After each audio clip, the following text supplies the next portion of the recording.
While playing Elden Ring, have you ever stopped to think exactly how big everything around you is?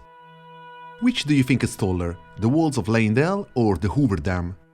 The Academy of Raya Lucaria or the Empire State Building? Well, let's find out. Part of the reason the lands between feel so otherworldly is the incredible sense of scale infused into them. And the purpose of this video is to show you how it would feel like to be a tourist in the lands between, if that makes sense. I want to take a look at these larger-than-life structures and imagine how it would feel to see them in real life. And while we're at it, we're going to find out how big they actually are. So, let's start this journey with the jewel of Limgrave, Stormveil Castle. It's clearly visible from the first step side of grace at the very beginning of the game. From the distance it looks massive already, and this point of view doesn't even fully convey its size. At 580 meters long and 250 meters wide, it comfortably outscales the biggest castle in the world, the 13th century Malbork Castle in Poland.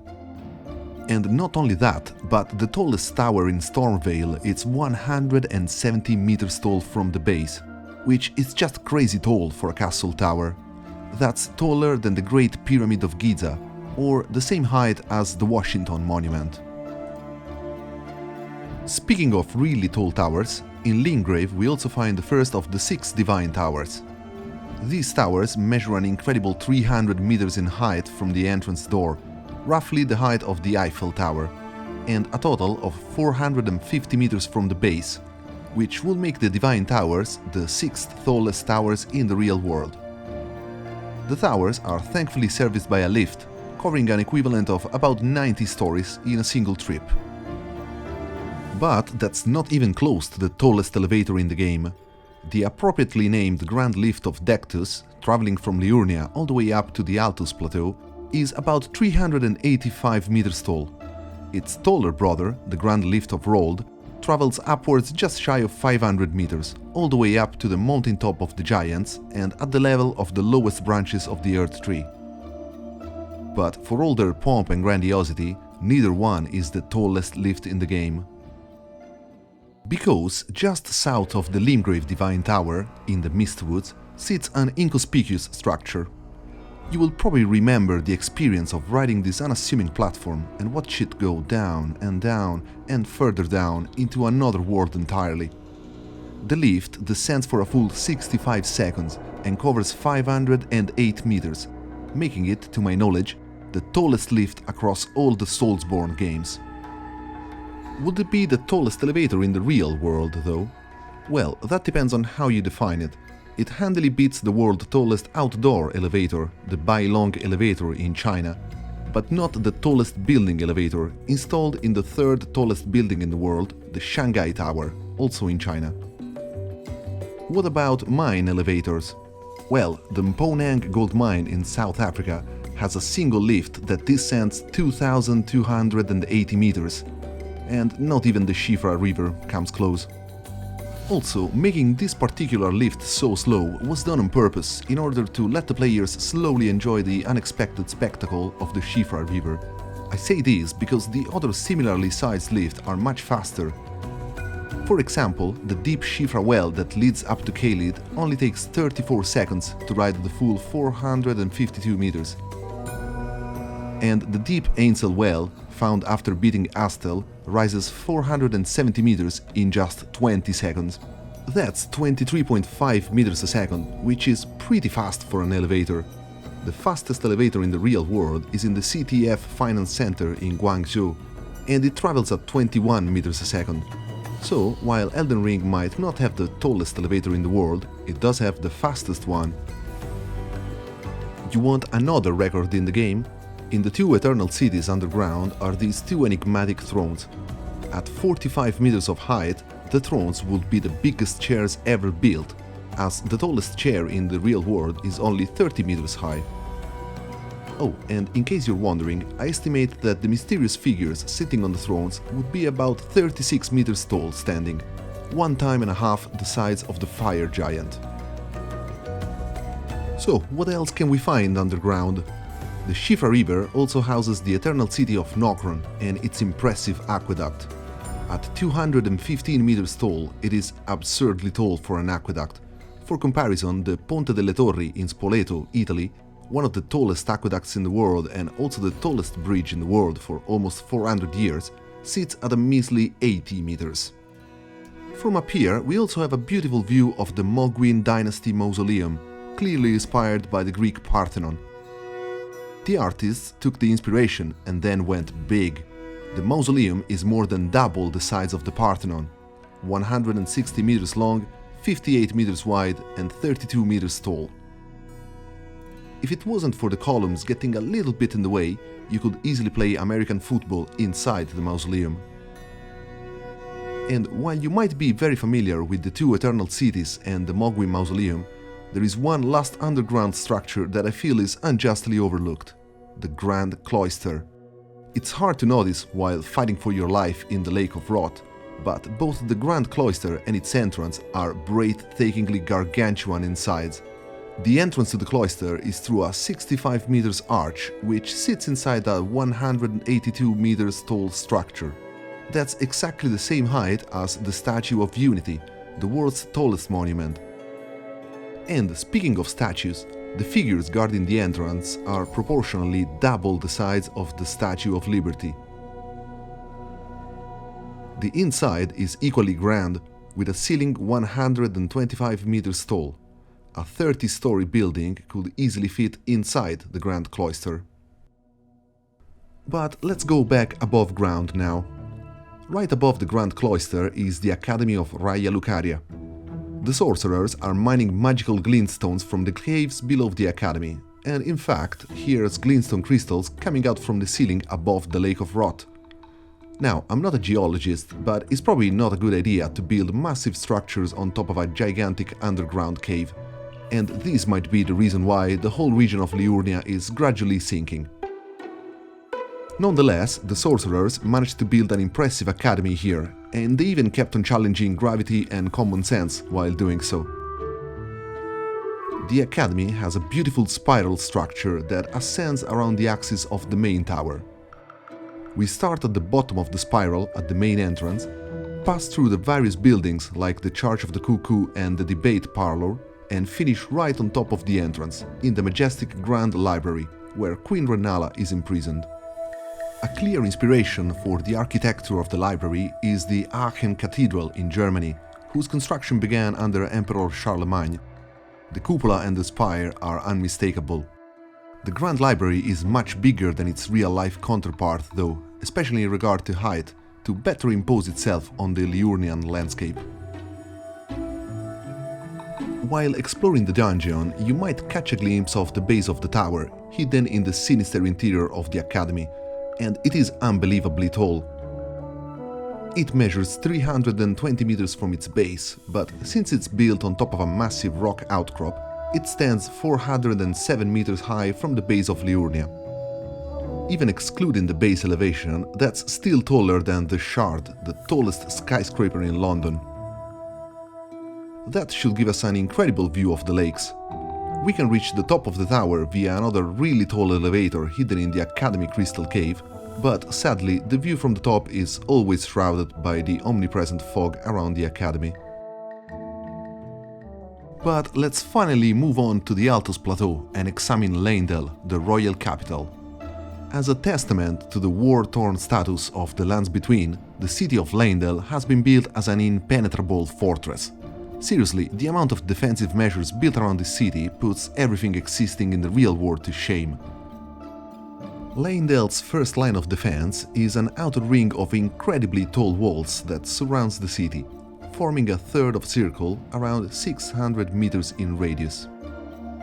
Should an invading army ever manage to breach these first walls, it will be met by a second ring of walls with a moat at the base. Inside these walls, the city proper is defended by a third ring of walls and a second moat, because, you know, why not? Even though the circle shape of the walls is not fully closed because of the plateau cliffs, the structure is reminiscent of the ancient city of Baghdad, known as the Round City. Sadly, nothing remains of it today, but according to various literary sources, Baghdad in the 9th century AD had a circular design about 1 kilometer in radius, enclosed by a triple ring of walls, much like Leyndell. And these defensive walls are so massive that it doesn't even make sense to compare them to real-world fortifications, which usually top around the 30 to 35 meters mark at most. The walls of Leyndell are 265 meters tall at the tallest point, gigantic even for fantasy. The walls depicted in Attack on Titan are only 50 meters tall, while the wall in A Song of Ice and Fire is said to be about 220 meters high. George R.R. Martin himself regretted making it so tall upon seeing the set for the show, because he didn't realize it would be just too big. Martin co-wrote the Elden Ring backstory, and I wonder what he thought upon seeing that they made Leyndell's wall taller than most dams. They are 40 meters taller than the Hoover Dam, for example, and almost exactly the same size as the Vaillant Dam in northern Italy, the 10th tallest dam in the world, that is sadly remembered for the 1963 disaster that claimed nearly 2,000 lives. It makes sense that, lore-wise, the only being that ever managed to breach the city defenses was the gargantuan dragon Grand Sax, the biggest of its kind. The highest point in Leyndell is, fittingly, Queen Marika's bedchamber. The tip of the bedchamber dome is 160 meters high from the city road level, and on the inside it features the world's most uncomfortable bed. The internal structure is possibly inspired by the Pantheon in Rome, with the ceiling coffering and the oculus letting the light in. For once, the building found in the game is actually smaller than the one that possibly inspired it, but don't worry, we're going to see how they made up for that in the DLC. Right after the bedchamber is the Elden Throne, the grandiose entrance to the Earth Tree, and the door leading inside it is one of my favorite pieces of architecture in the whole game. I love how the Elden Throne and the bedchamber are the very first things we see as soon as we step inside Leyndell. It's like we are being shown the finish line. I mean, that's definitely where the game is going to end, right? Of course, something as stupidly huge as the Earth Tree needs something dramatic, not just any old regular door. For example, the Pantheon that I mentioned earlier is also famous for its 7 meters tall bronze door. So, how do you feel about a door that's 108 meters tall? That's about the size of a football pitch, but vertical. Sometimes I wish the game had a first-person option just for stuff like this. I mean, look at that thing. I love it. Incredibly, that's still not enough to beat the tallest door in the real world, the 139 meters door to the NASA Vehicle Assembly Building. Isn't that amazing? Despite what certain weirdos might say online, we are still building wonders. Another amazing structure in Leyndell is hidden underground in the subterranean shunning ground, and that's the well leading to the Cathedral of the Forsaken. This well is about 240 meters deep, or about 80 stories, and has a double helix structure with 2 sets of staircases that allow visitors to ascend and descend at the same time without encountering each other, avoiding traffic problems in the narrow staircase.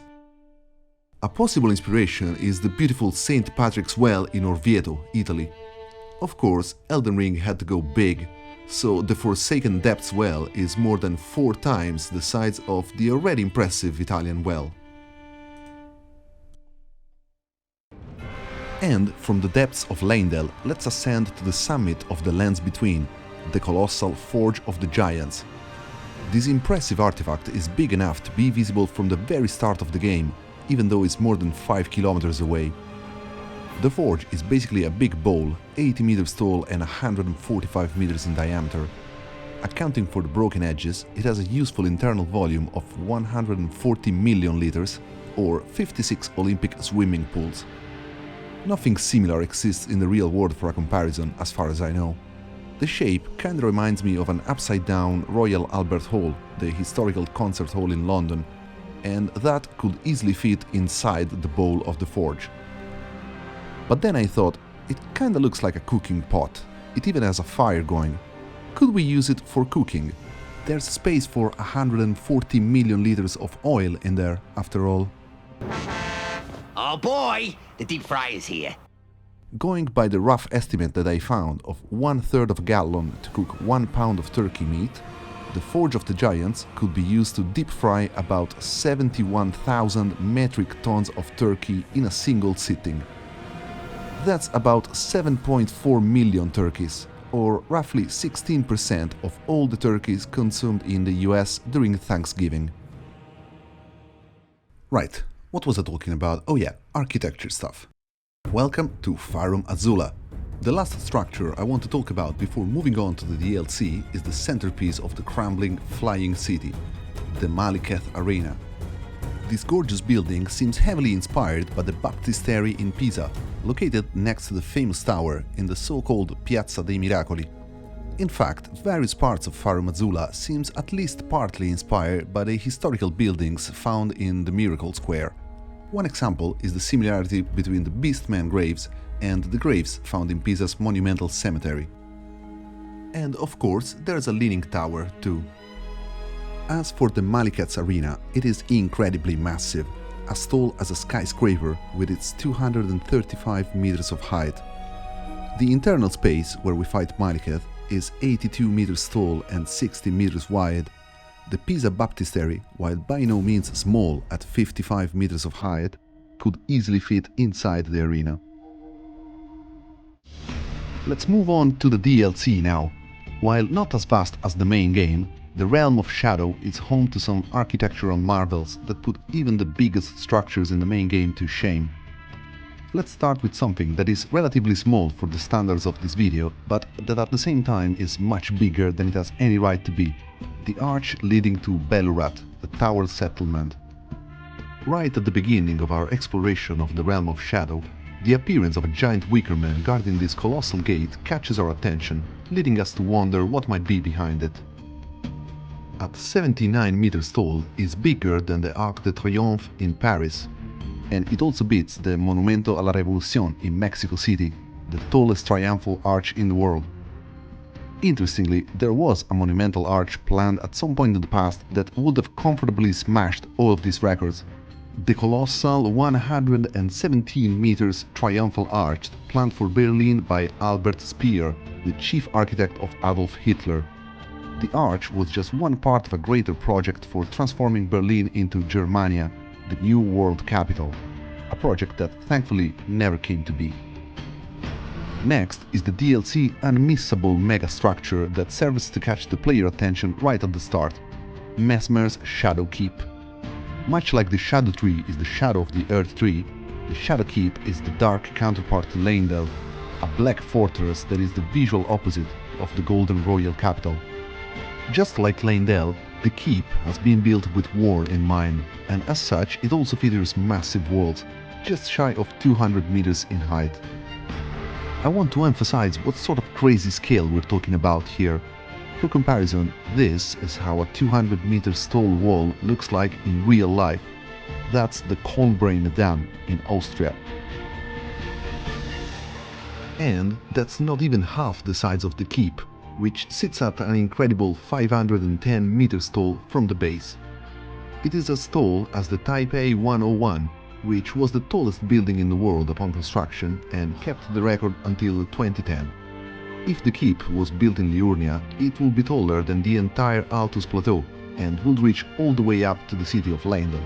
And, well, remember the Siofra Well? Imagine riding it for the full 65 seconds going up in the air instead of down into the heart, and it will take you exactly to the top of the keep.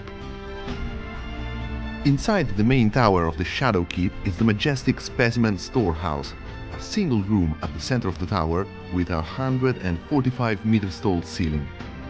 Coincidentally, that's the same height as the interior of the Carian Study Hall, the entrance to the Divine Tower of Liurnia, so the two buildings are pretty much tied for the achievement of tallest single-story ceiling in the game.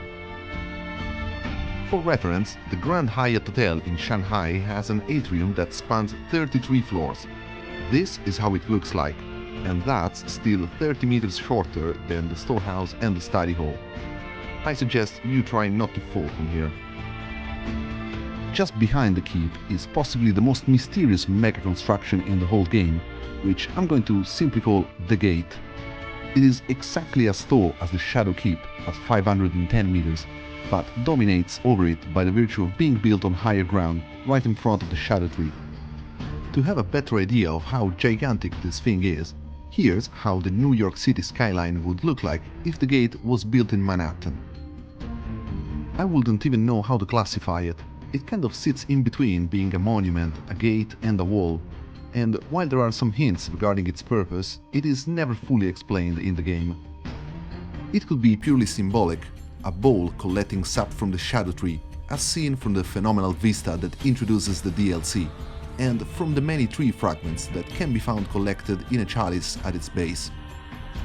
We might never know for sure, but it does raise interesting questions, and it definitely serves as an incredible set piece for the realm of Shadow. And we're still not done. Let's finally have a look at the tallest building in the whole game, an architectural impossibility that will reveal itself only after burning the ceiling tree, Enir-ilim, the Spiral Tower. I feel sorry now for saying that the architects that built Raya Lucaria were being reckless. They were clearly very sane men compared with the lunatics that built Enir-ilim. The whole structure sits on top of the settlement of Belurat, supported by unthinkably thin and tall pillars. The spiral motif, ever so important to the Hornsens who presumably built the tower, is present everywhere, in the tower's general structure and in the pillar's decoration. Just before the top of Enir-ilim sits the impressive cleansing room. As the final step before the Gates of Divinity, it is likely that Queen Marika passed here through her ascension to godhood, and the room thus resembles her bedchamber, inspired again by the Roman pantheon. The cleansing room is much bigger though, at 45 meters high and 80 meters in diameter. The artists also took a page from their own book, as the mysterious praying children found in the room clearly resembles the monumentals from Demon's Soul. At the very top of the spiral is our final destination, the Gate of Divinity. Have you noticed the top of the gate, shaped like a bowl? It's quite reminiscent of another gate. I like the idea that while the Black Gate is a symbol for collecting the blessing of the tree, the Divine Gate represents the giving of a blessing.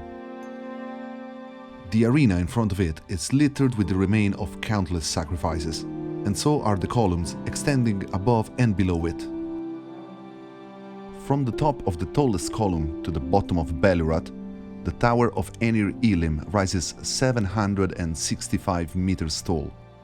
That's the tallest point in the map, excluding the Shadow Tree itself, and tall enough to be the second highest structure in the real world, surpassed only by the 828 meter of the Burj Khalifa in Dubai. Elden Ring's amazing art direction definitely struck a chord with me, and I tried my best to show you the game's locations from a different perspective, both literally and metaphorically. Here, above the clouds, is the end of our journey through the landmarks of the lands between. Please leave a comment if you enjoyed this weird little trip. Nothing will make me happier, really. Until the next time, bye bye.